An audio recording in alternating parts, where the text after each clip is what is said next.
Olá, graça e paz, eu sou o pastor Getúlio de Jesus e nesse vídeo eu quero responder uma pergunta que algumas pessoas me fizeram quando eu postei um vídeo falando sobre espíritos familiares ou maldições hereditárias. Algumas pessoas me perguntaram qual era o modelo de oração ou quais os fatores que uma oração de batalha espiritual tem que ter para se tornar efetiva nesse aspecto de maldições hereditárias. Antes de responder essa pergunta, eu quero convidar você que ainda não se inscreveu no meu canal para se inscrever agora no meu canal, ative o sininho para que toda vez que nós fizermos uma postagem você ser notificado, tá bom? Sinta-se em casa, o meu canal do YouTube é a nossa casa. Bom, queridos, longe de querer recitar um mantra ou uma oração que você, após repeti-la, vai surtir um determinado efeito. O mundo espiritual ele é diferente de uma equação matemática. Às vezes situações podem se repetir, mas a forma de resolvê-las pode ser diferente. Mas eu quero compartilhar aqui alguns fatores que foram relevantes para mim e na minha oração quando eu comecei a entender sobre espíritos familiares, sobre maldições geracionais, que tipo de oração eu fiz ou que fatores essa oração tem que ter para surtir um determinado efeito. Mas eu quero que você fique bem aberto para o que Deus quer ensinar para você, ok? Vamos lá. Como eu deixei bem claro no vídeo sobre maldições hereditárias, que a princípio a maldição ela se instala por causa do pecado. O pecado ele é uma quebra de um princípio pré-estabelecido por Deus. Então toda maldição ela tem como vetor o pecado contra o Senhor, o pecado contra Deus. Né, contra o Criador, contra aquele que governa e sustenta todas as coisas por princípios que ele mesmo estabeleceu. Então, se eu quero resolver uma situação, eu vou direto para Deus, que foi contra quem eu pequei.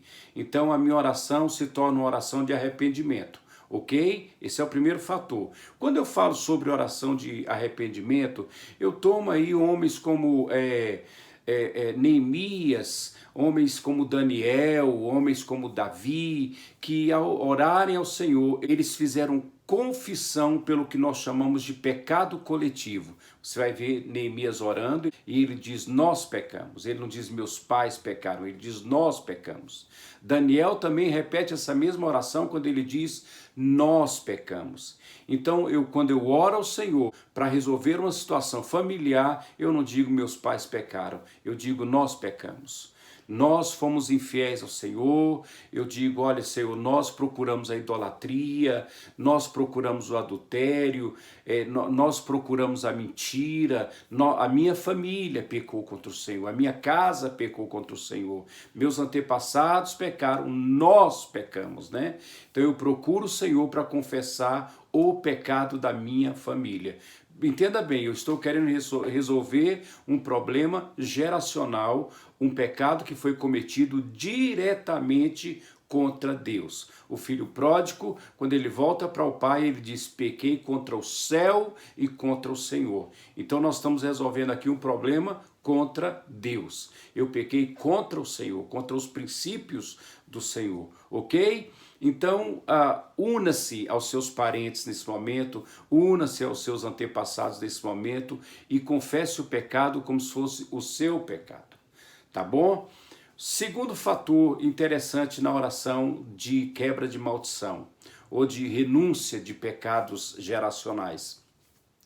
Depois que eu falo com o Senhor, agora eu vou me dirigir aos espíritos malignos que usaram esse pecado como uma porta para entrar na minha vida, na minha família, né, e querer tomar posse do sobrenome da minha família.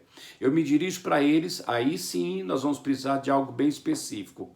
Qual é o espírito ou qual é o demônio que você entende que tem tido uma constante atuação sobre a sua família? É espírito de miséria? É um demônio que não deixa ninguém prosperar? Às vezes seu avô teve muita coisa e morreu sem nada, seu pai, ou seu bisavô talvez, né? Foi um cara que teve muitas coisas, mas morreu na miséria. Seu pai foi um trabalhador, um cara que sempre correu atrás da vida, mas nunca conseguiu nada na vida. E você nota que além da visão natural, algo espiritual instalado ali. Beleza, vamos dar outro exemplo aqui. Você nota que é o espírito de vício na sua família. Sempre teve alguém envolvido com um vício totalmente destrutivo, né? Droga, álcool, tabagismo. E aí você sempre teve vícios na sua casa. E pessoas que morreram por causa desses vícios. Você precisa identificar qual o espírito presente no histórico da sua família para você fazer esse tipo de oração que eu vou sugerir agora, tá bom? Às vezes na sua casa é muito presente o espírito de divórcio, né? É muito comum na sua família pessoas se divorciarem, e isso vem lá de trás. Você sabe que teu bisavô, teu avô, teu pai teve tantos casamentos, né? Você precisa prestar atenção nisso, porque nós vamos orar agora contra o inimigo, mas orar de forma bem definida. Então, primeiro, eu orei ao Senhor, eu pedi perdão, e a minha oração e o meu pedido de perdão foi por um pecado que nós cometemos, né? O que nós chamamos de pecado coletivo. Agora eu vou partir para um lado mais pessoal. Até então, quando a gente fala de pecado coletivo, a gente tem uma visão macro, né? Agora eu vou para uma visão bem pessoal, bem minha. Então, o que eu fiz? Eu orei e eu comecei a expulsar os demônios que eu entendi que estavam constantemente presentes na minha família, né? Mais uma vez eu quero dizer que demônios deixam rastro. Você pode saber qual demônio que está atuando na sua família, no histórico da sua família, pelo rastro que ele está deixando. Então vou usar um exemplo aqui. Na hora eu identifiquei que havia um espírito de vício. Pastor Getúlio, eu tenho que saber o nome desse demônio? Agora não, aqui nesse momento não, tá certo? Porque senão vamos pegar aqui a linguagem coloquial que a gente usa, né? Que prostituição é pomba-gira, pastor, é verdade. A gente culturalmente aqui é pomba-gira. A gente vai pegar espírito de vício. Então vamos pegar aí o Zé Pilintra, vamos pegar o Tranca-Rua. Bom, você não precisa ter um dicionário de nomes do candomblé na tua mente para você poder fazer esse momento. O que você vai fazer? É um espírito de prostituição? Sim, só o espírito de prostituição já serve para você dar voz de comando. Eu te rejeito agora, espírito de prostituição, eu rejeito você, eu rejeito a sua atuação na minha família, eu te mando embora agora, em você que destruiu a vida do fulano de tal. Aí você pode citar os nomes dos seus antepassados, você que atacou a vida do meu pai, você que separou meu pai, eu te rejeito na minha vida agora. Em nome de Jesus, estou te mandando embora na vida dos meus filhos, eu estou te mandando embora. Se é um espírito de falência, demônio de pobreza, demônio de miséria, você que rouba as finanças, eu estou te rejeitando agora. Você não tem mais legalidade. Olha essa palavra, legalidade. Por que ele não tem mais essa legalidade?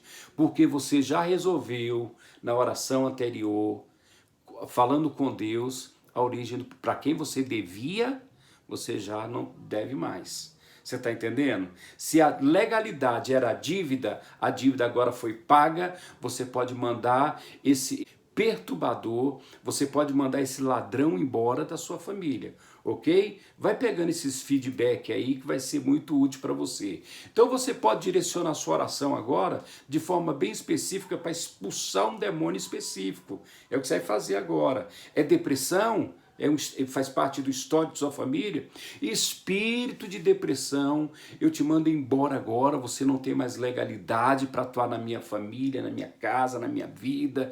Espírito de suicídio, você que causa tristeza, você manda embora. Você não tenha medo, não tenha medo. Esses processos, essas orações, elas são acompanhadas por duas coisas fortes. Você vai sentir fortes arrepios no seu corpo quando você estiver citando o nome desses bichos, mas é paralelo e evidente, com muito mais autoridade, você vai sentir a presença de Deus e a ousadia do Espírito Santo vai se fazer presente para você repreender isso. Entendeu esse segundo fator da oração?